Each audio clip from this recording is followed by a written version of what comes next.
तो महिलाएं इतना स्ट्रगल कर रही हैं कि उन्हें योजनाओं का पता ही नहीं है। बीच के जो एनजीओज़ हैं या बीच के जो बिचौलिए हैं वो उनका नाम से आया हुआ पैसा वो यूज़ कर लेते हैं। मोदी जी ने जितने मतलब निकाले हैं सारे कार्यक्रम में, जितने मिडिल क्लास के लोग हैं वो सब पिसते जा रहे हैं। एक ही बात है कि मिडिल क्लास के लिए हर तरफ से रोना है। क्लासेस के लिए आती है तो अगर आप देखेंगे तो वो इतना मिसयूज़ करते हैं उसका, क्या अगर चावल एक्स्ट्रा आ जा रहे तो उसको बेचेंगे, उसके बाद में उसका यूज़ करेंगे। मिडिल क्लास के पास तो ये ऑप्शन ही नहीं है। वो ऐसा क्लास है ना, बीच में फंस गया है बिल्कुल। नमस्कार, आप देख रहे हैं छत्तीसगढ़ तक। लोकसभा चुनाव पास है, हालांकि इनकी तारीख की घोषणा नहीं हो पाई है। हम यहाँ की महिलाओं से जानते हैं कि यहाँ मुद्दे क्या रहेंगे और मुद्दों को लेकर वो वोट कैसे करेंगी। फिलहाल राम मंदिर का मुद्दा भी बहुत बड़ा मुद्दा है और गैस सिलेंडर का मुद्दा है। आइए जानते हैं महिलाओं से किन मुद्दों को लेकर आप नेताओं को पसंद करती हैं। और नेताओं की अगर बात करें तो वादे करते हैं लेकिन मुकर जाते हैं। चुनाव पास में है और चुनाव में सबसे ज़्यादा भागीदारी महिलाओं की है। मोदी जी भी कहते हैं महिलाएँ हैं, तो महिलाओं को देखकर उनका रेशियो है लगातार बढ़ रहा है और छूट भी सबसे ज़्यादा महिलाओं को मिलती है। क्या मानती हैं? मोदी जी तो हमारे बहुत अच्छे लीडर हैं। उनकी जो योजनाएं हैं वो बहुत अच्छी रहती हैं, लेकिन वो योजनाएं ग्राउंड लेवल पे कितना इम्प्लीमेंट हो पाती हैं ये उन तक भी खबर नहीं पहुंचती होगी। बहुत सारी चीज़ें हैं। उन्होंने एजुकेशन पे बहुत अच्छा काम किया है, वुमेन एम्पावरमेंट पे बहुत अच्छा काम हुआ है, लेकिन उसके साथ साथ ये भी हुआ है जो गरीबों के लिए फ्री राशन और उनको जो 1000 रुपये महीना फ्री में मिलता है, उन चीज़ों की जगह उनकी एजुकेशन पे काम होना चाहिए, तो वो ज़्यादा फ़ायदेमंद होगा उनके लिए भी और बाकी लोगों के लिए भी। सिलेंडर उन्हें फ्री में मिलता है, लेकिन एक मिडिल क्लास का बजट गड़बड़ा जाता है क्योंकि उनकी सब्सिडी ख़त्म हो गई। और एक आप लोअर बीपीएल वालों को आप सिलेंडर भी फ्री में दे रहे हो, उन्हें राशन भी फ्री में दे रहे हो। ये चुनाव जीतने के मुद्दे बन जाते हैं, लेकिन उसका असर क्या होता है आम जनता पे, एक मिडिल क्लास फैमिली पे, वो उन तक खबर नहीं जाती है कि उनका बजट कैसे गड़बड़ा जाता है। निश्चय जी, एक सबसे बड़ा मुद्दा है। मोदी जी भी कहते हैं महिलाओं को आत्मनिर्भर बनाने के लिए काफ़ी प्रयास हो रहे हैं, चाहे शिक्षा का मुद्दा हो, चाहे स्वास्थ्य का मुद्दा हो। क्या लगता है वाकई इम्प्लीमेंट हो पाते हैं धरातल पे? इम्प्लीमेंट हो पाते हैं धरातल पे, लेकिन पूरा 100% नहीं हो पाते हैं। कहीं तो महिलाएं इतना स्ट्रगल कर रही हैं कि उन्हें योजनाओं का पता ही नहीं है। बीच के जो एनजीओज़ हैं या बीच के जो बिचौलिए हैं वो उनका नाम से आया हुआ पैसा वो यूज़ कर लेते हैं, उन तक उन योजनाओं का लाभ पहुंच नहीं पाता। और कुछ महिलाएं हैं जो थोड़ा जागरूक हैं, जो ऐसे लोगों के कांटेक्ट में हैं जो उन्हें उन योजनाओं का लाभ दे पाते हैं, तो वो ले पाती हैं, और उनमें अगर इच्छा शक्ति होती है करने की तो वो कर भी लेती हैं, लेकिन सभी महिलाओं तक ये लाभ नहीं पहुँच पाता। आप क्या मानती हैं? सभी महिलाओं तक लाभ नहीं पहुंच पाता और महिलाओं को लगातार भटकना ही पड़ता है, क्योंकि समाज का सबसे बड़ा अंग महिलाएं हैं और इनके ऊपर पूरा देश निर्भर रहता है। और महिलाएं घर की मालकिन भी होती है और महिलाओं को कई प्रकार की सब परेशानियों को फेस करना पड़ता है। क्या मानती हैं? जी, मेरा मानना तो ये है कि मोदी जी के द्वारा हर काम अच्छे से हो रहा है, लेकिन नीचे जो आते हैं नेता हैं, अभिनेता हैं, और नीचे जो जितने हैं वो सब जो कर रहे हैं वो हमारे तक नहीं पहुंच पा रहे हैं। मोदी जी ने जितने मतलब निकाले हैं सारे कार्यक्रम में, जितने मिडिल क्लास के लोग हैं वो सब पिसते जा रहे हैं। जैसे कि अभी बहुत सारे लॉन्च हुए हैं कि गैस सिलेंडर से लेके मंथली जो महिला वर्ग को 1000 रुपया जो दिया जा रहा है, वो सब मिडिल क्लास के लोगों को कुछ भी नहीं दिया जा रहा है। तो मेरा मानना है कि सब मिला के नीचे वर्ग के लोग उसका गलत यूज कर रहे हैं, मिडिल क्लास के लोग उसका मतलब भुगताना भुगत रहे हैं। जी, आने वाला समय लोकसभा चुनाव का भी है। क्या मुद्दे रहेंगे? क्योंकि राम मंदिर का मुद्दा भी बहुत बड़ा मुद्दा है। जी, ऐसे कहा जा रहा है कि देश भर में राममय हो गया है और लोग उसी मुद्दे को लेकर गए, बाकी मुद्दे गौण हो गए हैं। मेरा मानना तो ये है कि देखिए, मैं उतना कुछ तो मैं नहीं जानती हूँ, बाकी जितना भी मतलब हो रहा है तो हमारे बीच में हमारे तक नहीं आ रहा है। राम जी का मंदिर बन गया, राम जी के मोदी जी ने बहुत अच्छा कार्यक्रम किया है और उसमें हम सब संतुष्ट हैं और खुश हैं, लेकिन अभी तक जो है जितना बोला जा रहा है वो सब यही बोला जा रहा है कि राजनीतिक है, ये राजनीतिक चाल चली जा रही है। अभी जो चुनाव आ रहे हैं उसके लिए फ़ायदा उठाया गया है।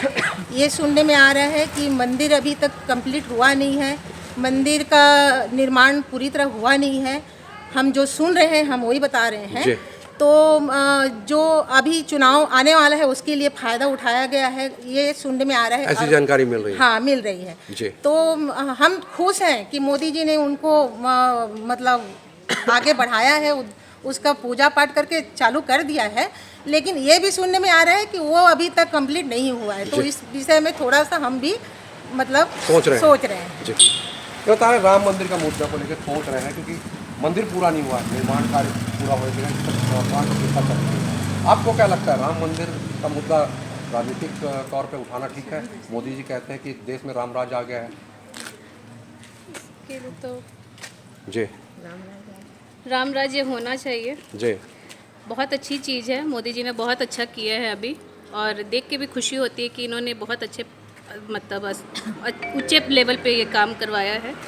चाहते हैं कि और भी अच्छा हो, और जो मिडिल क्लास है उन लोग के लिए भी हर तरह की सुविधा होनी चाहिए, खाली लो कास्ट वालों के लिए नहीं होनी चाहिए।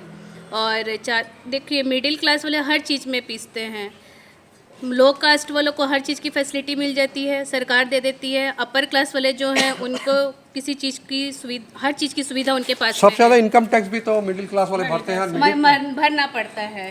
तो हर चीज़ में कुल मिला के एक ही बात है कि मिडिल क्लास के लिए हर तरफ से रोना है।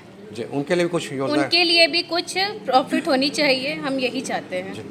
आपको क्या लगता है, मिडिल क्लास की जब बात आती है तो उनको अछूता रख दिया जाता है, जब गरीब तबके के लोगों को छूट देने का फायदा जब होता है, लेकिन गरीब तबकों तक वो भी योजना नहीं पहुंच पाती, कई लोग भटकते हैं। क्या मानते हैं आप, सरकारें में क्या करना चाहिए सरकार को? सही है, जैसे मिडिल क्लास के लिए भी कोई योजना निकाले सरकार, ताकि उनको भी कुछ लाभ मिल सके। और जैसे नीचे मतलब गरीब तबके के लिए जैसे अभी मोदी जी 1200 रुपये बैंक में वो कर रहे हैं, तो वैसे मिडिल क्लास के लिए भी कोई योजना निकाले तो उनको भी कुछ लाभ मिल सके। जी ऐसा मुझे लगता है। और राम राज्य तो अभी जैसे कहने की बात हो रही है, पर वैसे देखा जाए तो पूरी दुनिया में राम राज्य मतलब भारत पूरे में आना मतलब मुश्किल बात है, क्योंकि जैसे अभी करप्शन इतना बढ़ा हुआ है, तो इस हिसाब से राम राज्य तो आना चाहिए, हम लोग चाहते भी हैं कि आ जाए।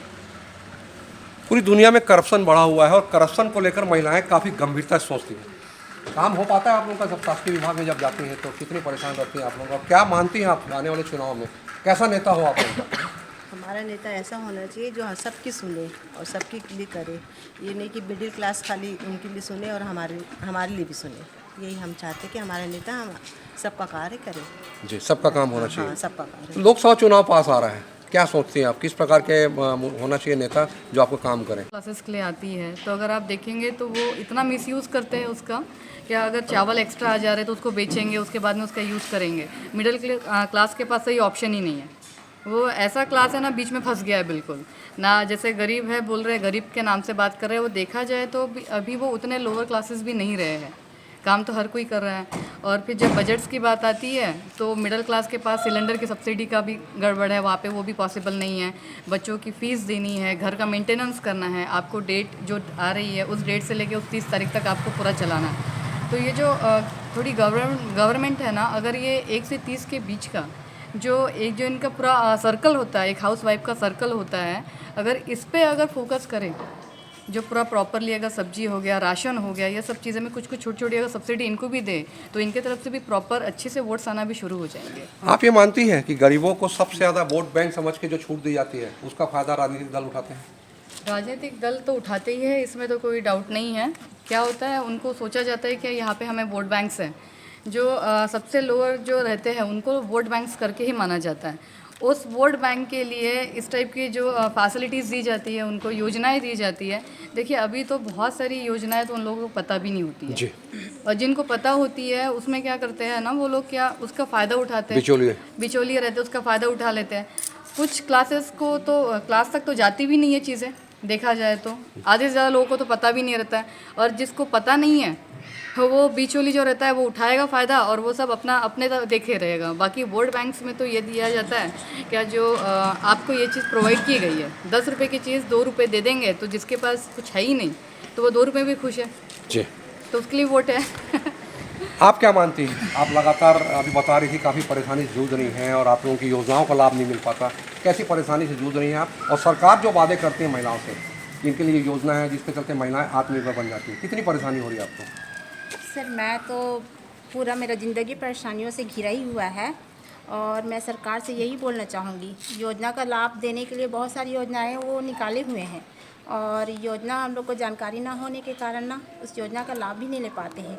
अभी हाल ही में 1000 रुपया भूमिहीन वालों को देते हैं। जी गलती से मेरे अकाउंट में एक ही बार आया है, उसके बाद दोबारा से कभी वो आया ही नहीं है। उस 1000 रुपये से ना मेरा बहुत कुछ काम बनता है, लेकिन वो भी मेरे को नहीं मिल पा रहा है। कितने महीने से नहीं मिल रहा? सर अब बोलने से तो जब से लागू किए हैं तब से एक ही बार मिला है, तब से फिर मिला ही नहीं है मेरे को। अब मैं उसमें महीने का क्या गिनती लगाऊं। और मैं समूह से खुद का रोज़गार चालू कर रही हूं, और हम लोग को बोलते हैं कि आप लोग को प्रशिक्षण दिया जाएगा। प्रशिक्षण मिलता भी है, उसमें भी सरकार का कहना है जिस संस्थाओं से हम लोग को प्रशिक्षण मिलता है ना सर, वहाँ से हम लोग को ये कहा जाता है कि 30 का 35 का बैच बनाओ तब आपको ये प्रशिक्षण मिलेगा। तो हम लोग कहाँ से ढूंढेंगे ऐसे? हम तो स्वयं अकेला सीखना चाहते हैं, तो हमें उनको सिखाना चाहिए जो सीखना चाहते हैं उनको। अब वो 30 के चक्कर में हम एक सीख नहीं पाते, उस कारण हम कुछ कर भी नहीं पाते हैं। तो इस तरह से परेशानियाँ हम लोग को मतलब मिलते रहते हैं। और अभी मेरा एक बेबी है, अब नॉर्मल है, उसको ना सरकार को कोई भी पेंशन का कोई भी लाभ नहीं हो रहा है। जी आप बता रही थी कि लगातार जो वादे हैं अधिकारियों के पास जाते हैं पूरा नहीं होते, महिलाओं के लिए कई योजनाएं बनती हैं लेकिन वादे पूरे नहीं होते, अधिकारी लोग आप लोग घुमाते हैं। देखिए, मैं ग्रामीण क्षेत्र में मेरा कार्य क्षेत्र है। CWC मेंबर से लेके लायन क्लब में महिला आत्मनिर्भरता पे मैं काम करती हूँ। इस सफ़र में मैंने देखा है कि ग्रामीण परिवेश में प्रतिभा टैलेंट भरा पड़ा है, उनको हम सामने लाने की कोशिश करते हैं। उनके लिए सरकार ने भी बहुत सारी योजनाएं बनाई हैं, लेकिन उन योजनाओं को अगर सरकार सहज और सरल कर देगी तो वो उन तक पहुंचेगा। मेरा निवेदन है सरकार से, या जो भी यहाँ पे खड़े होंगे नेता आने वाली लोकसभा चुनाव में, कि वो जो प्रतिभाएं हैं उनको बहुत ज़रूरत है सामने लाने की। ये जो 5 जनवरी को विहान प्रदान का जो बहुत बड़ा अधिवेशन हुआ है और इतना लाखों रुपए खर्च होता है, ये अगर उन बच्चियों का, उन लड़कियों का, शाला त्यागी लड़कियों के लिए जो आर्थिक मजबूरी माने उसकी वजह से नहीं पढ़ पाए, आर्थिक कमजोरी की वजह से, अगर उनके लिए कहीं ना कहीं एक योजना बना के उन तक पहुंचाई जाए तो उनका भविष्य बहुत अच्छा होगा और हमारे क्षेत्र में बहुत अच्छी अच्छी प्रतिभाएं सामने आएंगी। जी धन्यवाद। ये थे विभिन्न तबकों से जुड़ी महिलाएं जो समाज सेवा से भी जुड़ी हैं और कई समूहों से जुड़ी हैं। इनका साफ तौर पर कहना है कि योजनाएं तो काफ़ी बनती हैं लेकिन हकीकत में इम्प्लीमेंट नहीं हो पाता, जिसका सबसे ज़्यादा खामियाजा मध्यम वर्ग की महिलाओं को उठाना पड़ता है। देखना यह है कि आने वाले लोकसभा चुनाव में मोदी जी के क्या वादे होते हैं जो पूरा होते हैं। नरेश शर्मा, छत्तीसगढ़ तक, रायगढ़।